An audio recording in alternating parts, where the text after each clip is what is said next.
Anxious Attachment Healing Workbook. A step-by-step guide to overcome relationship anxiety, stop self-sabotage, and cultivate deep, lasting, secure love. Introduction. Chapter 1. Why do I feel so unsafe when love is close? Chapter 2. Attachment Theory, the blueprint of your heart. Chapter 3. The strange situation in room 402. Chapter 4. Identifying the roots of your relationship panic. Chapter 5. 3 Pillars of the Anxious Mind. Chapter 6. The Ghost of Relationships Past. Chapter 7. Core Beliefs, the Invisible Architects of Sabotage. Chapter 8. Can you ever truly trust another person? Chapter 9. Regulating the Nervous System Storm. Chapter 10. 5 Secrets of Emotional Co-Regulation. Chapter 11. The Day the Text Didn't Come. Chapter 12. Self-Soothing, From Panic to Peace. Chapter 13. Setting Boundaries Without Losing the Connection. Chapter 14. Why Does Intimacy Feel Like a Trap? Chapter 15. Reclaiming Your Identity Outside of Us. Chapter 16. Communication, Speaking Your Needs Without Fear. Chapter 17. 7 Habits of Secure Partners. Chapter 18. Navigating the Anxious Avoidant Trap. Chapter 19. The Journey Toward the Secure Anchor. Chapter 20. What Does Real Love Feel Like? Conclusion. Anxious Attachment Healing Workbook. A step-by-step guide to overcome relationship anxiety, stop self-sabotage, and cultivate deep, lasting, secure love. By Sophie Marston. Introduction. High above the City of London in 1952, the world looked like it was finally moving on from the darkness of war. The streets were busy with black cars, people in heavy coats hurried along the sidewalks, and the gray fog hugged the brick buildings of the local hospitals. If you could look through the third-floor window of one of those hospitals, you would see a sight that was considered perfectly normal back then, but would break a person's heart today. Inside a quiet room, a 2-year-old girl named Laura sat in a small metal crib. She had a teddy bear, plenty of food, and nurses who checked her temperature and kept her clean. By the rules of the time, Laura had everything a child needed. Doctors believed that as long as a child was fed and warm, they were fine. Parents were seen as a distraction to the hospital's work, so they were only allowed to visit for 1 hour a day. A man named James Robertson was in that room too. He wasn't a doctor. He was a person with a camera. He wanted to see what happened to a child's spirit when they were separated from the people they loved. For 8 days he filmed Laura. At first Laura cried. She screamed for her mother. She stood at the bars of her crib and shook them, looking at the door with wide, hopeful eyes. This is what the experts called the protest stage. She was fighting to bring her world back together. But as the days went by, something shifted. Laura stopped crying. She became very quiet.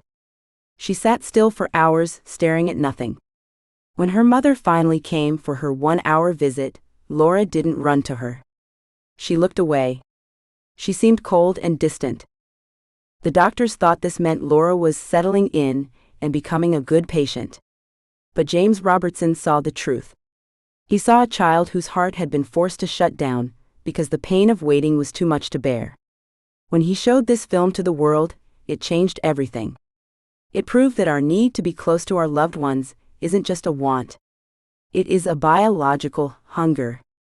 It is as real as our need for air. The invisible hunger.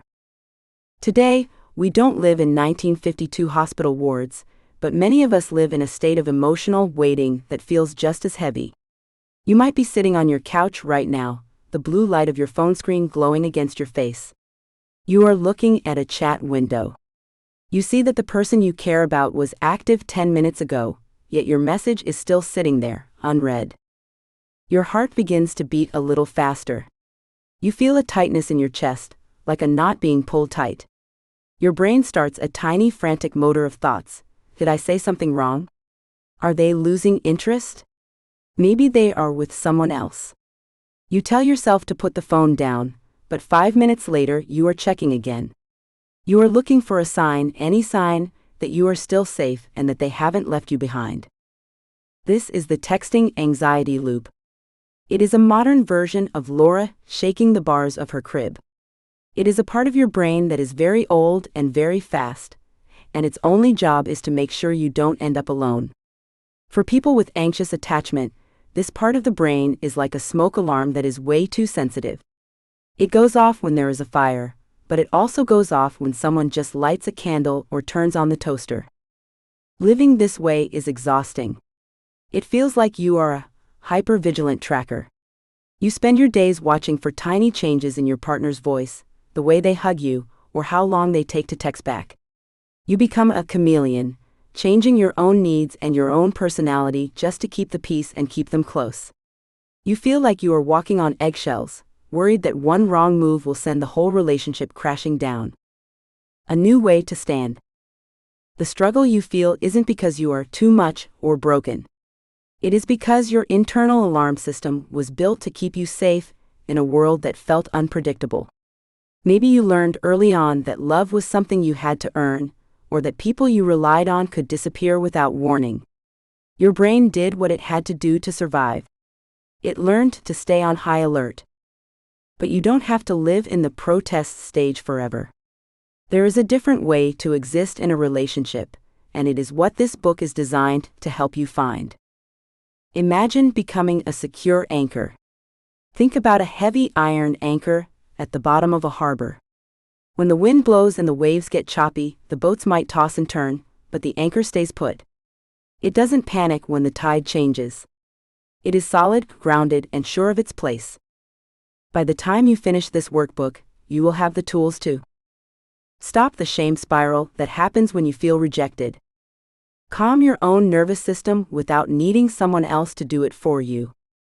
Speak your needs clearly instead of using protest behaviors, like acting cold or picking fights.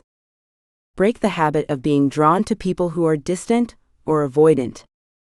Build a sense of self that stays strong even if a relationship ends. This isn't just about thinking positive. This is about changing the way your brain and body react to love. It is about moving from a place of constant fear to a place of deep, quiet confidence. You will learn to investigate the smoke before you call the fire department. You will learn that you are enough exactly as you are, and that you deserve a love that feels like a safe harbor, not a stormy sea. Why this path works. The information in these pages isn't just a collection of nice ideas. It is based on decades of research into how humans bond. We will look at the work of people like John Bowlby, the man who watched James Robertson's film and realized that attachment is a survival instinct. We will explore the experiments of Mary Ainsworth, who found out exactly how our early childhood blueprints shape the way we act in our adult lives. We will also look at real-life examples of people who have walked this path before you. One of the most powerful examples is Eleanor Roosevelt. Many people know her as a strong leader and a hero for human rights. But behind that public face was a woman who suffered from deep abandonment. Her mother called her ugly. Her father struggled with addiction and died when she was young, and her husband's betrayal nearly broke her. Eleanor had every reason to be a hyper-vigilant tracker for the rest of her life. Instead, she did the hard work of building her own anchor point. She created a life and an identity that were entirely hers. She learned that while she couldn't control if people stayed or left, she could control how she treated herself. Her journey shows us that earned security is possible for anyone, no matter how their story started. Meeting Sarah. To help you see how these tools work in the real world, we are going to follow the story of a woman named Sarah Jenkins. Sarah is 32 years old and lives in Austin, Texas. She is a senior graphic designer, which means she is very good at noticing small details and patterns. She is creative, kind, and the kind of person who always knows the perfect gift to buy for a friend. But when it comes to dating, Sarah feels like a different person. Right now, it is 11:45 p.m. on a Tuesday. Sarah is lying in her bed, but she isn't sleeping. Her bedroom is beautiful, filled with plants and art she made herself, but she isn't looking at any of that. She is staring at the screen of her phone. She has been dating a man named Mark for 4 months. Things have been going well, mostly. They laugh at the same jokes, and he makes her feel seen in a way she hasn't felt in a long time. But tonight, Mark went to a work dinner. He told her he would text her when he got home. It has been 3 hours since he should have been home. Sarah's mind is on fire. She has already checked his Instagram 3 times to see if he posted a story. She has typed out 3 different texts and deleted them all. One was a casual check-in, "Hey, hope the dinner was fun." Another was a bit sharper, "Guess you forgot to call." The third was a desperate plea, "Are you okay? I'm worried." She feels a hot wave of shame in her stomach. She hates that she is like this. She thinks, "I'm a 32-year-old professional woman. Why am I acting like a crazy person because a guy didn't text me?" She feels like she is losing her grip on her own life. She is terrified that if she doesn't monitor Mark every second, he will simply drift away, and she will be left with the crushing pain of being not enough. Earlier today, Sarah almost broke up with him. Not because he did anything wrong, but because the anxiety of waiting for him to call was so painful that she wanted to end the relationship just to get it over with. She wanted to be the one to leave, so she wouldn't have to be the one who was left. This is Sarah's rock bottom. She is tired of the racing heart. She is tired of the knots in her stomach. She is tired of feeling like her happiness depends entirely on the vibration of a phone. Tonight, instead of sending a passive-aggressive text, she is going to open this workbook. The map ahead. The journey we are about to take is broken down into small, manageable steps. We aren't going to try to fix everything overnight. Instead, we are going to build your secure anchor one piece at a time. Understanding the blueprint, we will start by looking at where your attachment style came from. You will learn about the strange situation and how your brain developed its own unique way of handling love. Identifying the triggers, we will map out your personal smoke alarm. You will learn exactly what sets off your panic and why your body reacts the way it does. Calming the storm, you will get practical physical tools to lower your heart rate and clear your mind when you feel flooded by emotion. Changing the narrative, we will dive into your core beliefs, the invisible architects that keep you trapped in old patterns. You will learn how to put these beliefs on trial and replace them with the truth. Building the anchor, we will focus on your identity outside of your relationships. Like Eleanor Roosevelt, you will learn how to build a Valkyrie of your own, a place of strength and peace that belongs only to you. Communicating with courage, finally, we will learn how to speak. You will learn giraffe language, a way to ask for what you need without blame or fear. As you move through these chapters, you will see Sarah moving through them too. You will see her struggle, you will see her fall back into old habits, and you will see her slowly, surely find her footing. You will see her learn to sit in the silence of a Tuesday night without needing a phone to tell her she is okay. This book is a guide, but you are the one doing the work. It won't always be easy. Looking at old wounds can be painful, and changing habits that have been around for decades takes time. But the prize at the end is something more valuable than any perfect relationship. The prize is freedom. Freedom from the constant checking. Freedom from the fear of being too much. Freedom to be yourself, to speak your truth, and to trust that you are worthy of a love that stays. You have been a tracker for a long time. You have been watching the horizon for a storm that might never come. It is time to stop watching the sky and start building your anchor. Let's begin. Chapter 1: Why do I feel so unsafe when love is close? John Bowlby sat in a dim office in London, surrounded by files that most people wanted to burn. It was 1944. Outside, the world was at war, but inside the London Child Guidance Clinic, a different kind of battle was being fought. Bowlby was looking into the eyes of 44 teenagers who had been caught stealing. The police called them thieves. The public called them bad seeds. But Bowlby saw something else. He saw a group of children who weren't just breaking the law, they were breaking under the weight of a secret. One boy, barely old enough to shave, sat across from him with a face like stone. He didn't care about the police. He didn't care about his parents. He seemed to have no feelings at all. In the medical notes of the time, this was called bad character. Doctors believed some people were simply born without a heart. Bowlby wasn't buying it. He began to dig into their pasts, looking for a common thread that tied these thieves together. What he found changed the way we understand love forever. Out of those 44 teenagers, 17 of them had experienced something devastating before they were 5 years old. They had been sent away to hospitals, foster homes, or stayed with distant relatives for long periods. They had been separated from their mothers during the most important years of their lives. For these children, the world hadn't just been mean, it had been empty. Bowlby realized that these boys weren't bad. They were protecting themselves. They had learned very early on that if they loved someone, that person might disappear. To keep from feeling that crushing pain again, they simply turned their feelings off. They became affectionless. This study, which he called 44 Juvenile Thieves, proved that our early bonds create a blueprint for how we handle every relationship that follows. If that blueprint is torn early on, we spend the rest of our lives trying to tape it back together. The myth of the needy partner. We often hear people use words like clingy, high maintenance, or needy to describe someone who worries about their relationship. You might have even used those words to describe yourself. There is a common myth in our culture that a healthy person should be totally independent. We are told that we shouldn't need anyone else to feel okay. We are told that if we get anxious when a partner pulls away, it's a sign of weakness or a flaw in our personality. This myth is not only wrong, it's biologically impossible.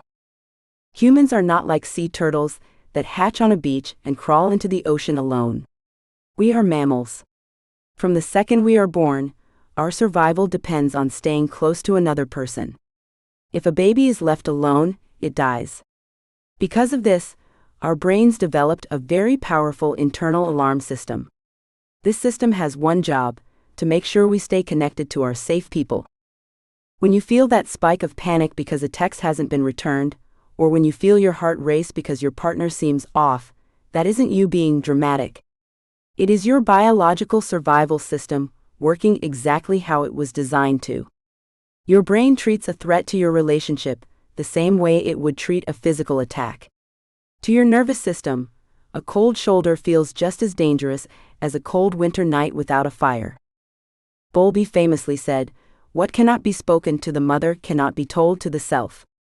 This means that if we didn't feel safe expressing our fears when we were small, we grew up into adults who feel like our very existence is at stake when love feels shaky. You aren't too much. You are a human being with a brain that is wired to prioritize connection above almost everything else. The smoke alarm in your brain. Inside your head, there is a tiny almond-shaped part of the brain called the amygdala. Think of it as a smoke alarm. Its only job is to sniff the air for danger. In the early days of humans, this alarm went off when a predator was nearby. Today, for someone with an anxious attachment style, this smoke alarm is set to high sensitivity. Imagine a smoke alarm so sensitive that it goes off not just when the house is on fire, but also when you light a candle, or even when the sun shines too brightly through the window. That is what living with relationship anxiety feels like. A short text message, a change in someone's tone of voice, or a partner wanting a night alone can trigger a full-scale emergency response. When this alarm goes off, your body enters a state called hypervigilance. You become a detective. You start scanning for clues that you are about to be left. You check social media timestamps. You reread old emails. You look at the way your partner is sitting and wonder if they are pulling away. This isn't a choice you are making, it's a low-road process in the brain. It happens in a split second, long before your logical mind can tell you that everything is probably fine. In the wild, the anxious ones were the sentinels. They were the ones who stayed awake at night to make sure the fire didn't go out and the wolves didn't get close. They kept the tribe alive. If you have an anxious attachment style, you have the brain of a protector. You are highly tuned into the emotions of others. You can spot a shift in a room before anyone else. The problem is that in modern dating, this gift of awareness feels more like a curse that keeps you in a constant state of fear. Sarah's long walk home. Sarah Jenkins stood in the middle of her childhood living room in her mind, a memory so sharp it felt like she could reach out and touch the wallpaper. She was 6 years old. Her mother was standing by the front door, wearing her favorite blue coat and holding a small suitcase. She was going away for a girls' weekend, just a few days at the lake with friends. To Sarah's mother, it was a short break. To Sarah, it felt like the world was ending. She remembered the specific smell of her mother's perfume, something floral and heavy, and the way the sunlight hit the dust motes in the hallway. She didn't cry or scream. She just stood there, feeling a strange cold heaviness in her chest.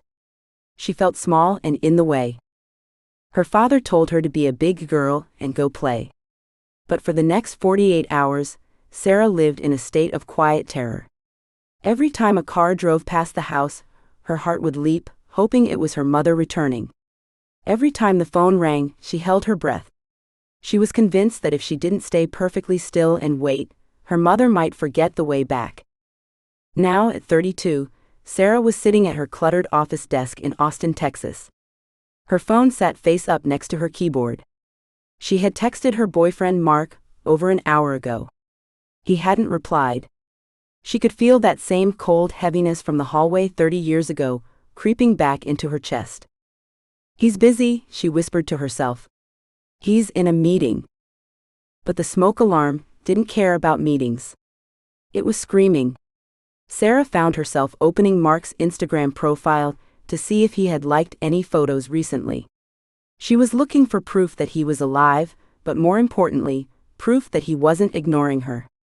She felt like that 6-year-old girl again, standing in a dusty hallway, waiting for the only person who made her feel safe to come back through the door. For the first time, while looking at a workbook on her lap, Sarah realized something huge. Her neediness with Mark wasn't a personality flaw. It was a 32-year-old version of that little girl's fear. She wasn't crazy. She was just still waiting for her mother to come home. This realization didn't stop the fear, but it gave it a name. For the first time, Sarah could see the difference between her adult self, who knew Mark was a good guy, and her wounded child, who was terrified of being forgotten. The biology of the tracker. When we talk about anxious attachment, we are talking about a set of behaviors that psychologists often call the tracker. A tracker is someone who is always monitoring the vitals of the relationship. They are the ones who notice if a goodnight text is missing an emoji, or if a phone call ends 30 seconds earlier than usual. This behavior isn't about being controlling.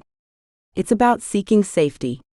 In the world of biology, this is called proximity seeking. When a mammal feels threatened, its first instinct is to get closer to its protector. If you are a tracker, your brain has decided that the only way to be safe is to have constant confirmation that your partner is still there and still loves you. The visual check, looking at your partner's face for signs of anger or boredom. The digital check, monitoring read receipts or social media activity. The verbal check, asking "Are we okay?" or "Are you mad at me?" multiple times. The emotional check, picking a small fight just to see if the partner will move closer to fix it. These behaviors are often called protest behaviors. They are the adult version of a baby crying when its mother leaves the room. The baby isn't trying to be mean, the baby is trying to say, "I need you. Please come back." As adults, we do the same thing, but our crying looks like passive-aggressive comments, obsessive texting, or pulling away to see if our partner will chase us.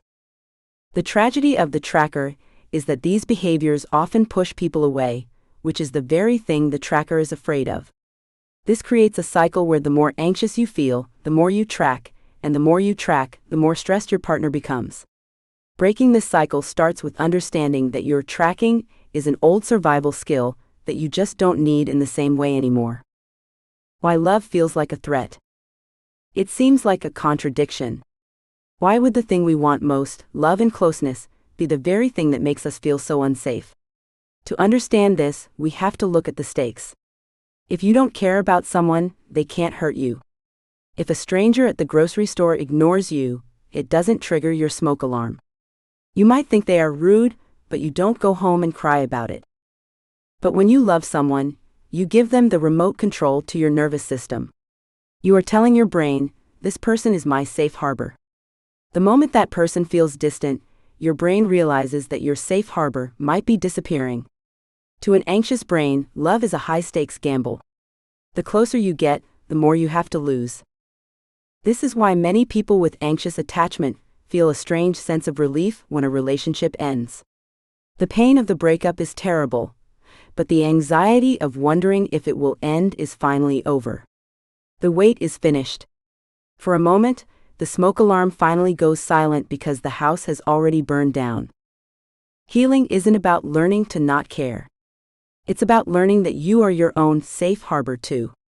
It's about recalibrating that smoke alarm so it knows the difference between a partner who is busy and a partner who is leaving. It's about realizing that even if the worst happens and someone leaves, you have the tools to survive it. The evolutionary advantage of your anxiety.